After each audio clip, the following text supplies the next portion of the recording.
नमस्ते।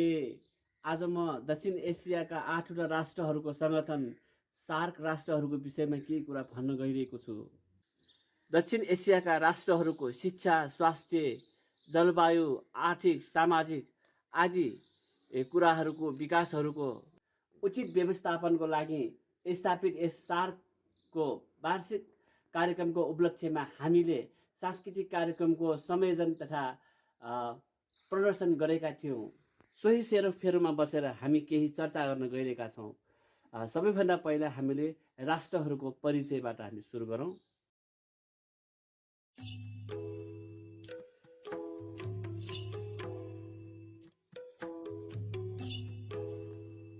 अफगानिस्तान।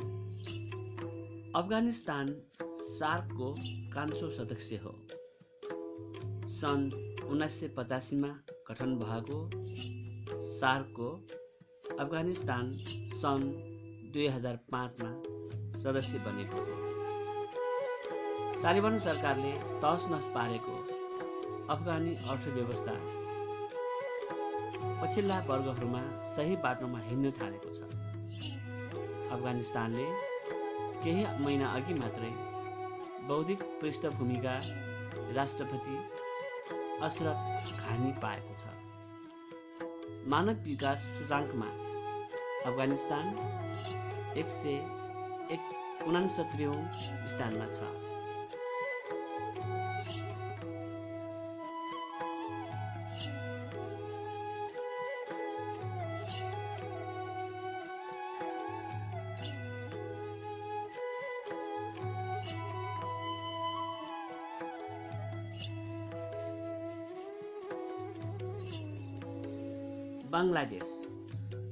बङ्गलादेश सार्कको पछिल्लो शिखर सम्मेलन आयोजना गर्ने राष्ट्र हो।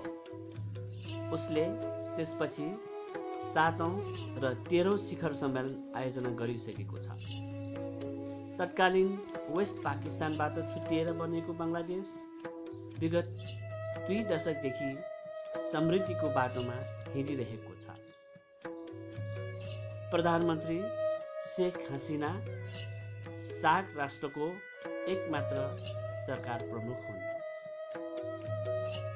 उनी तेस्रो पटक बङ्गलादेशको प्रधानमन्त्री बनेको हुन्। मानव विकास सूचाङ्कमा बङ्गलादेश 142औं स्थानमा छ।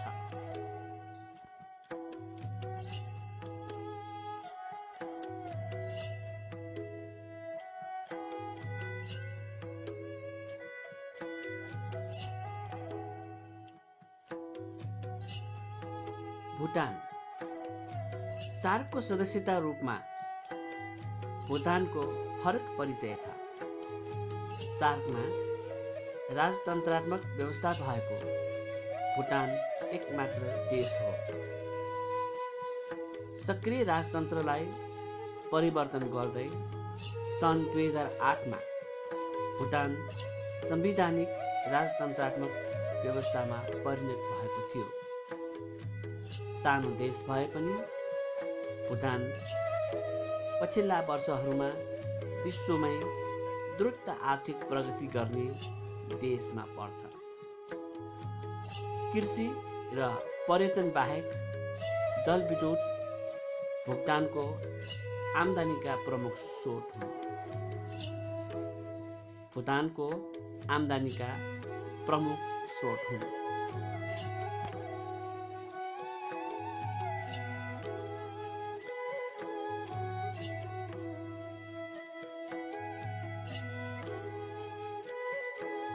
भारत। विश्वको दोस्रो ठुलो जनसङ्ख्या भएको भारतले अहिलेसम्म 3 पटक सार्क सम्मेलन आयोजना गरेको छ। भारत सार्क राष्ट्रमध्ये सबभन्दा ठुलो र शक्तिशाली मुलुक पनि हो। भारतले दोस्रो, 8औं र 14औं शिखर सम्मेलन आयोजना गरेको थियो। केही महिना अघि मात्रै आम निर्वाचनमा भारतीय जनता पार्टीले बहुमत पाएपछि प्रधानमन्त्री नरेन्द्र मोदी सार्क सम्मेलनका प्रमुख आकर्षण हुनेछन्। भारत मानव विकास सूचाङ्कमा 135औं स्थानमा छ।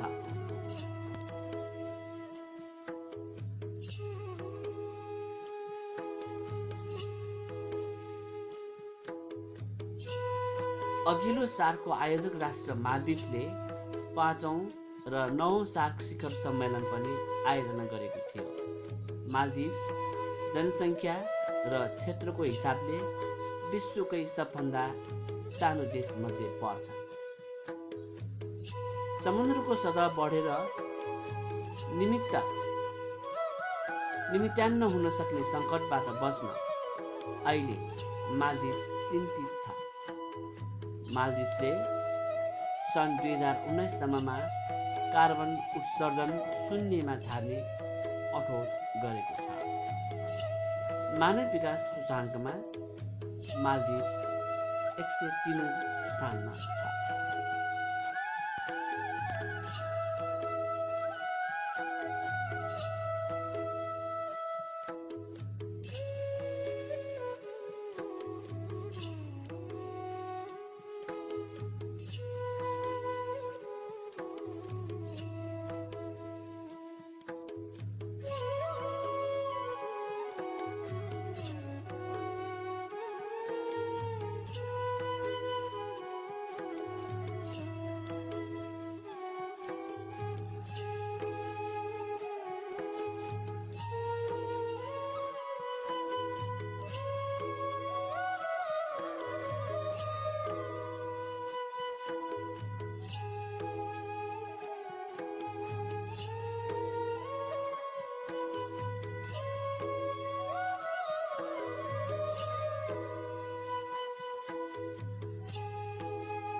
नेपाल तेस्रो पटक सार्क आयोजना गर्न लागेको नेपाल गणतन्त्रमा प्रवेश गरेपछिको यो पहिलो सार्क सम्मेलन हो।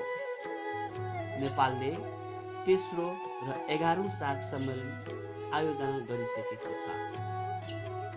सार्क राष्ट्रमाझ नेपाल बुद्धको जन्मभूमि, हिन्दू बाहुल्य भएको देश, हिमालयको देश र जलस्रोतको सम्भावना भएको देशको रूपमा चिनिन्छ।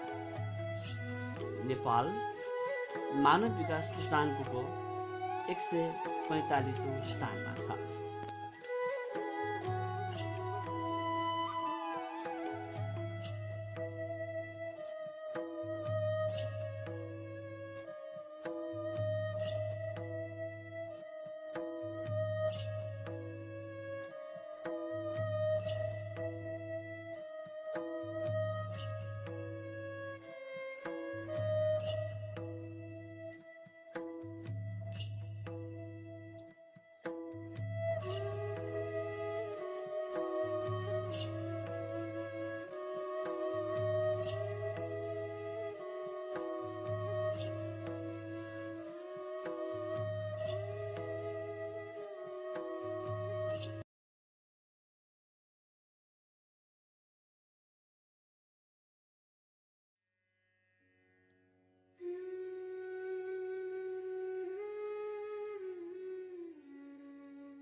पाकिस्तान। भारतबाट छुट्टिएर बनेको पाकिस्तान जनसङ्ख्याको हिसाबले विश्वको 6औं ठुलो देश हो भने क्षेत्रफलको हिसाबले 36औं स्थानमा पर्छ। पाकिस्तानले 14औं र 12औं शिखर सम्मेलन आयोजना गरेको थियो। भारतसँगको सम्बन्धलाई जोडेर पाकिस्तानको चर्चा हुने गर्छ। नेपालले आयोजना गर्न लागेको 18औं सार्क शिखर सम्मेलनमा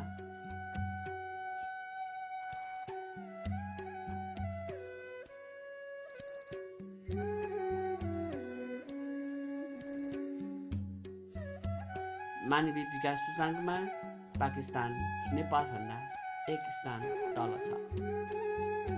नेपालले आयोजना गर्न लागेको 18औं सार्क शिखर सम्मेलनमा भारतले सहयोग स्वरूप दिएको गाडी नचढ्ने भन्दै पाकिस्तानी प्रधानमन्त्री नवाब शरीफले आफ्नै गाडी ल्याउने भएका छन्। मानव विकास सूचाङ्कमा पाकिस्तान नेपालभन्दा 1 स्थान तल छ।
श्रीलङ्का।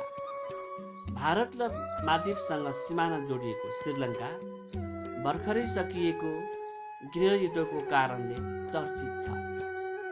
6औं, 10औं र 15औं सार्क शिखर सम्मेलन श्रीलङ्कामा भएको थियो। मानव विकास सूचाङ्कमा श्रीलङ्का सार्क राष्ट्रमध्ये सबैभन्दा माथि 73औं स्थानमा छ। श्रीलङ्काको महत्त्वपूर्ण भूभाग तमिलनाडुमा 25 वर्ष चलेको गृहयुद्धपछि शान्तिको सास फेर्न पाएको मुलुकको समृद्धिको यात्रा विश्वमै उदाहरणीय मानिन्छ।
सार्कको उद्देश्य अनुरूप सार्क सधैँ बाँचिरहोस्। सार्कको उत्तरोत्तर प्रगतिको मङ्गलमय शुभकामना।